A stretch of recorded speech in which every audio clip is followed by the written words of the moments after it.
早前鄧兆尊大爆因時間太長，喺網台試當真製作嘅《墨魚遊戲2》中，故意陣亡提早收工。但洪天明之所以堅持玩落去，係因為現場有好多後生女。洪天明太太周家慧近日出席瘋狂名人社交祝捷會，對於洪天明嘅堅持，佢就咁樣回應：咁佢係好有呢個遊戲精神噶嘛，佢好玩得嘅天明，係啊！啲人話佢而家係啦，呢個年紀都仲可以咁活躍，即係我都覺得。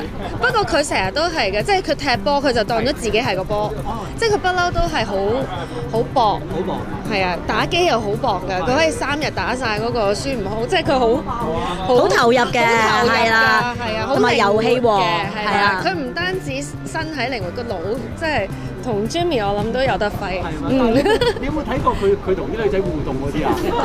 冇喎，冇啊，點解？係咪會眼火爆㗎？唔好話俾佢知喎，佢唔知㗎喎，係咪會激親㗎？冇眼睇。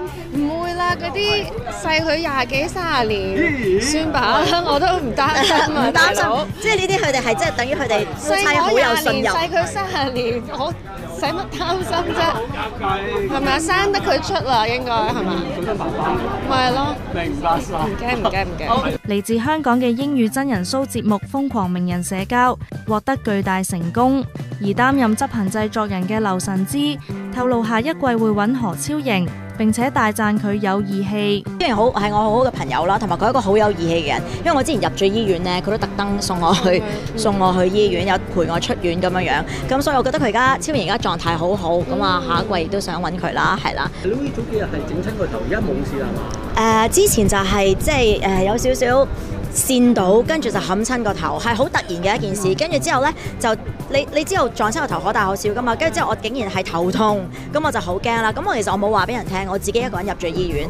咁但係阿超瑩知道我自己一個人，哇嚇你自己一個人入咗醫院，你冇嘢啊嘛？佢就即刻擺低晒所有嘢，即刻過嚟同我即係睇報告啊。跟住又送我出，即係又揾嘢，即係又同我出院啊咁樣一路照顧住我。咁所以我覺得係好窩心啊，好有義氣啊，即係。你好少有個朋友係即刻會抌低晒所有嘢，哇！即刻過嚟飛過嚟醫院，所以好感動呢件事。做咩咁論盡跌親啊？喺個街度及仔啊？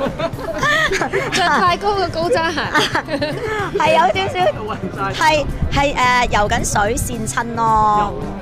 係啊，即係喺個泳池度跣親啊。係啊。